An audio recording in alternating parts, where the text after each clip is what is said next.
So in part 2 of a cubic workout, I'm going to build for you a scaffold full of different polynomial invariants, essentially. And the purpose of that scaffold is going to be to help us go from the polynomial invariants over here, which we can compute directly from the coefficients of the polynomial we're solving, t cubed minus 3t minus 1 equals 0.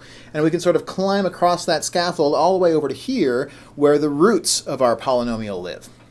And that process of climbing, as we're going to see, is going to involve nothing more than taking a polynomial which doesn't have certain symmetry properties, computing a Reynolds average for it so that it does have symmetry properties, and then hopefully we can find the value of that polynomial over here. If I can't, then I'll compute a Reynolds average of that so that it lives over here, and over here is where all the fully happy symmetric polynomials live. So that's the ultimate process, is I want to go from the roots over here that I don't know, build a Reynolds average to get them to be z mod 3 symmetric, then build a Reynolds average from that to get something which is totally symmetric and whose value I can therefore determine using the symmetric polynomial theorem and Vieta's theorem. So that's the plan for this part 2. Then the net result of all of that is going to be that I have the roots here in the right-hand column, except that those roots will be part of a 3x3 linear system of equations that in part 3 will develop that 3x3 system of equations that we can then solve and determine the values of x, y, and z. So let's get back into the string of things. So coming back to our framework here, we have in the middle now a class of polynomials that can take on only two different values, and one such example is the polynomial p, xy squared plus yz squared plus zx squared. Then on the far left, we have the fully symmetric polynomials, and those fully symmetric polynomials are going to take only one value along their orbit by the action of S3. And the important part, again, is that any fully symmetric polynomial, we can determine its value just by doing operations of arithmetic, so addition, subtraction, multiplication, division, to the coefficients of our polynomial. And this is really what makes this entire subject possible, because we can find the values on the far left here of any fully symmetric polynomial just using our knowledge of the original polynomial that we're trying to find the roots of. So let me just take a moment and have us recall the specifics of that. So what's so great about full symmetry is a theorem that goes by a variety of different names, but I know it as Vieta's theorem. And Vieta's theorem says that every coefficient of a polynomial equation, of a polynomial expression, is an elementary symmetric polynomial in its roots. So it's probably easiest just to illustrate that by way of our particular example. So let's suppose in a perfect world we were able to factor t to the third minus 3t minus 1. Then it would factor completely into linear factors in the algebraic closure of our field. Again, words I promise not to use, but anyway. And if I were to remultiply out these factors, I would get a variety of things. I would get t cubed coming from the choice of t in each one of my three factors. And then I would get some t squareds. And the t squareds that I get would come from choosing a pair of t's and then one choice of something that's not a t. So one of my t squared terms is going to have minus y in it from this middle piece. Meanwhile, if I pick a different choice of which non-t I want to choose, let's say I choose x in the first factor and then t's in the other factors, I'm going to end up with a minus x times t squared. And then when I make the final choice, picking the t's in the first two factors, but picking the z in the final factor, then I'm going to get the term minus z t squared. Now, since all of these are minuses, I'm just going to factor out that minus in front of all of these, and then that's how many t squareds I'm going to have. And a similar combinatorial reckoning shows us what the coefficient of t ends up being. The coefficient of t corresponds to every choice of a single t and a pair of constants, and each of those pairs of constants, because they have a minus on them, is going to end up with a product that doesn't have a minus on it, so xy plus xz plus yz. And then finally, the only possible way of getting no t's at all in my process of multiplying things out is to choose x times y times z, and since I have an odd number of minuses in front here, I'm going to end up with a minus in front of that. But the point behind all this is that if these expressions are indeed the same, if I haven't done anything bad in doing this factorization, then it should turn out that this constant term minus 1 and this constant term minus xyz should match up. So I can say with certainty that whatever my roots are, I know that their product is equal to positive 1. That's already a lot of progress. Meanwhile, this coefficient of t must match up with this coefficient of t in our original polynomial. So xy plus yz plus xz must be equal to negative 3. And then the missing coefficient, the one that's not in our original polynomial, but here it is in the expansion, shows us that, in fact, the sum of all of our roots, x plus y plus z, must equal 0. So that's the beauty of Vieta's theorem, is even without knowing what the roots of this polynomial are, we know exactly what the values of these three so-called elementary symmetric polynomials of it are, which is great. This is, again, what gets our whole process started.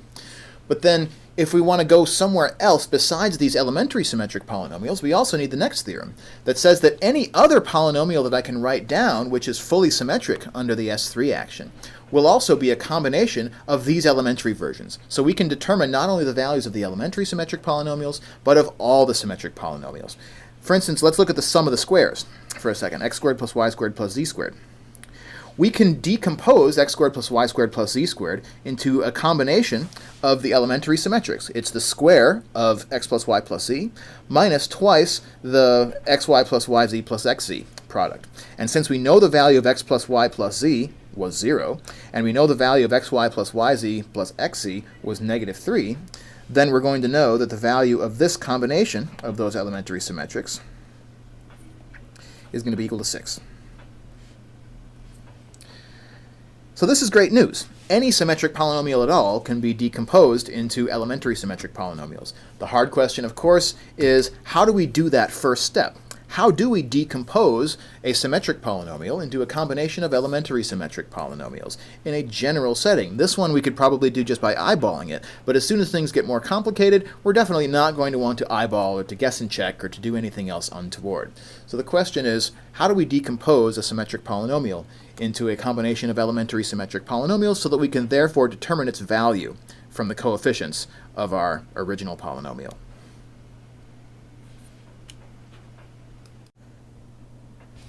So as a general matter, it is kind of a challenge to decompose a symmetric polynomial into a combination of elementary symmetric polynomials. But there are ways. There are algorithms. In fact, there's more than one different algorithm that we could use to accomplish this decomposition.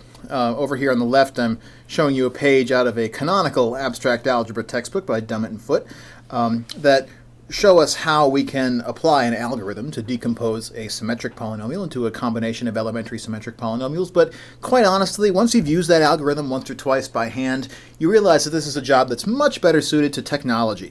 So instead, what I'm going to do here is use Mathematica to decompose this symmetric polynomial into a combination of elementary symmetric polynomials. The particular symmetric polynomial I'm choosing here, called delta squared, it's also known as the discriminant, the square of the discriminant of a cubic polynomial. It's the differences between all of its roots multiplied and squared. And that is a fully symmetric polynomial. So according to the theorem on the previous slide, we should be able to decompose it into a combination of elementary symmetrics. So let's ask Mathematica to do that part for us, to apply one of those algorithms that we could use. So that's the symmetric reduction command, where I'll tell it what I want to reduce. I'll tell it what are the variable names of my polynomials I'm trying to reduce, and then I'll tell it what I would like to call the elementary symmetrics that it decomposes it into. And at the end of this process, it spits out a decomposition, a reduction of our symmetric polynomial into a combination of our elementary symmetric polynomial. So what it means is that delta squared is equal to s1 squared, s2 squared, minus 4s2 to the third, minus 4s1 cubed s3, plus 18 s1 s2 s3, minus 27 s cubed, s3 squared, sorry.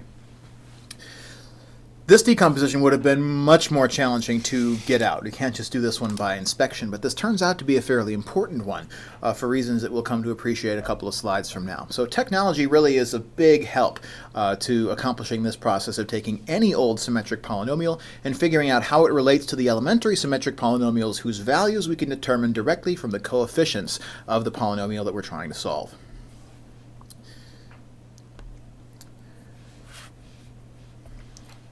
So what we have now in our picture is a way of getting the value of anything that we could possibly want to know over here in the left-hand column. So any polynomial that's fully symmetric in my roots x, y, and z, I can determine its value. All I have to do is decompose it into a combination of elementary symmetric polynomials using Mathematica, and then according to Vieta's theorem, each of those elementary symmetric polynomials has a value that's equal to plus or minus one of the coefficients of the original polynomial. So those are all in particular rational numbers. So any polynomial in this left-hand column in x, y, and z is going to take on a rational value. So the next step in the game is actually the most challenging step in the game, and that's figuring out how to go from one of these columns to another. So is there a way, for instance, if I happen to know the value of some rational polynomial over here, can I determine the value of some polynomial in this column which is not fully symmetric, but which is only symmetric under the action of z mod 3? And moreover, is there a way to do that in such a fashion that we get the values in the middle column by taking the radical of the values in the left-hand column? So for instance, if I happen to get some symmetric polynomial over here which has a value of 61, then maybe that's going to tell me something about a value over here being the square root of 61 or the cube root of 61 or something crazy, right? I would like for the process of going from one column to the next column to involve nothing more than extracting a simple radical, maybe a square root, maybe a cube root, but nothing really more complicated than that. And if I want that to be the case, if I want to do this, what I'm going to do is again use Reynolds averaging process to build some polynomial invariants. But I want to do that in a very delicate fashion, because I'm only going to be able to use a radical to go from one column to the next if I can find a polynomial in one column whose Reynolds average is a power of itself. So what might that look like? Suppose that I have some polynomial over here, maybe, I don't know, x plus y plus 2z or whatever. And let's suppose I just happen to get so lucky that by the time I Reynolds average it to get something which is z mod 3 symmetric, I end up getting that very same thing raised to some power, maybe the third power. If that's true, and I can then determine the value of this polynomial in the middle based on its membership in the space of z mod 3 symmetric polynomials, then to go from there to there, all I have to do is take a cube root. So that's the pie in the sky here, is I want to find out a way of computing a Reynolds averaged polynomial which actually just comes out to be proportional to a power of the original element that we started with. So that's the idea. To do that, we're going to find polynomial quantities whose permutations are proportional to their very selves. And because we're working with a finite group of permutations here, and every permutation in a finite group has finite order, this is also going to imply that the constant of proportionality that we get has got to be a root of unity. In other words, because every transposition, every permutation has finite order. If I apply any one of these permutations a certain number of times, it's going to take me back to the identity. And so the proportionality constant here also has to have that same property under multiplication. Then we multiply it by itself enough times, we eventually get 1. And also, because of that same reason, the quotients of groups, when we go from one of these groups to the next, those quotients had better be cyclic. Because then we'll just take as a generator of one of those cyclic groups, one of these roots of unity. Okay. So that's the general framework, and it's really difficult for me to explain in this venue exactly what that all translates to without going back to our example and seeing how it gets borne out. So here we are again. We've got in the left-hand column all of our fully symmetric polynomials, which we can determine their value, again, using some technology like Mathematica, and then using Vieta's theorem to connect those values to the values of the coefficients in our polynomial. So I can get all those values that I could ever want. We also saw in our Mathematica example a minute ago that if we take a polynomial delta, which is the product of all of the differences of the roots, then even though that polynomial is not fully symmetric, it is symmetric under a z mod 3 action. And so what that does for us is it shows us that if I apply any cyclic permutation to delta, I'm going to get delta back itself. But if I apply something that's not a cyclic permutation, specifically if I apply any transposition to delta, we're going to get a different value. But it's actually not that different. The only difference between the value of delta and the value of a transposition applied to delta is a minus sign. And this minus sign here is going to correspond to the number -1, which what is that? It's nothing more than a second root of unity. And that -1 is going to correspond to a generator of the quotient group of S3 with Z3, and that quotient group will be isomorphic to the multiplicative group Z mod 2, which consists of -1 and +1. So there's our idea. At the next stage, when we take the step from the middle column down to the right-hand column, here the quotient is going to be a group of order 3. And as a multiplicative subgroup of the complex numbers, that's going to have 1 itself in it, but it's also going to have 2 other elements, which are both third roots of unity. So we'll get to that in just a minute. But because we now have a polynomial, namely delta, whose image under a transposition is just a multiple of itself, then when I take a Reynolds average of those two things by multiplying them together, I'm going to get something which is fully S3 symmetric. And in our case, when I multiply those two things together, I'm just going to get minus delta squared. And we saw a couple of slides ago, delta squared really is a fully symmetric polynomial. And not only that, we had Mathematica come up with a symmetric decomposition of delta squared. And it looks something like this. So this is just a minus sign thrown in front of everything we saw a couple of slides ago. And as a reminder, why do we like that? We like that because now, because this is fully symmetric, we can determine the value of negative delta squared just by substituting the values for S1, S2, and S3 that come out of the coefficients of our polynomial via Vieta's theorem.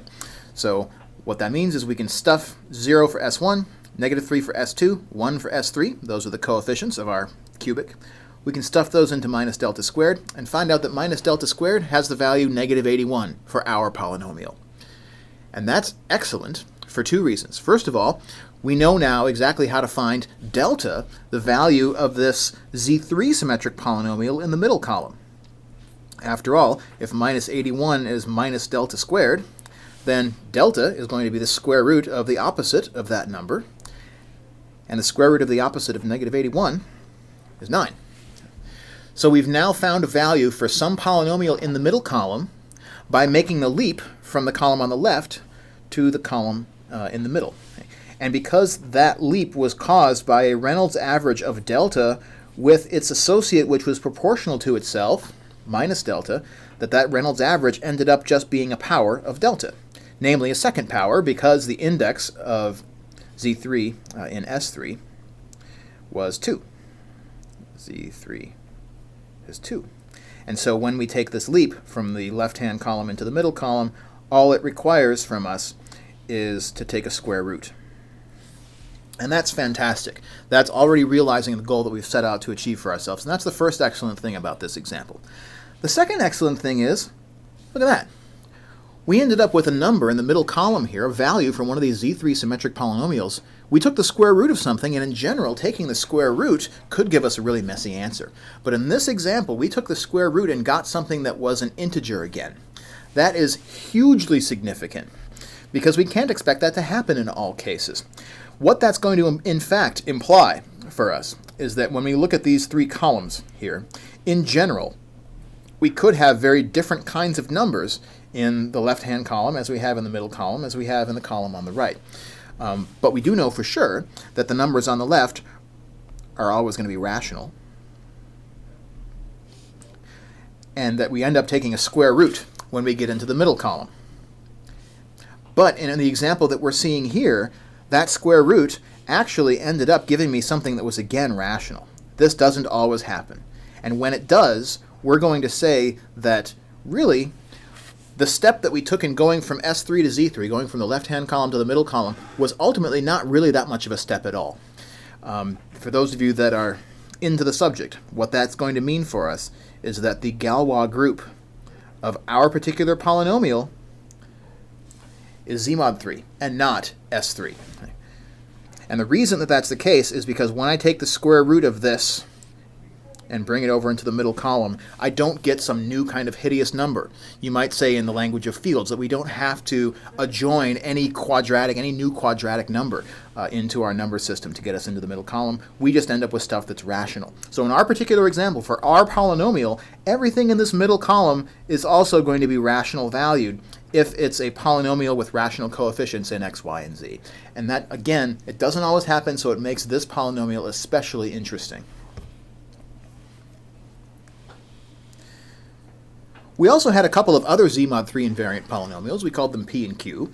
And if we're so inclined, we can show that P and Q can be expressed in terms of delta as well. In fact, P and Q are both a combination of S1, S2 minus 3S3 plus or minus delta all over 2. How did we find that out? Well, again, we can use Mathematica if we like to reduce delta in terms of P's and Q's and so forth.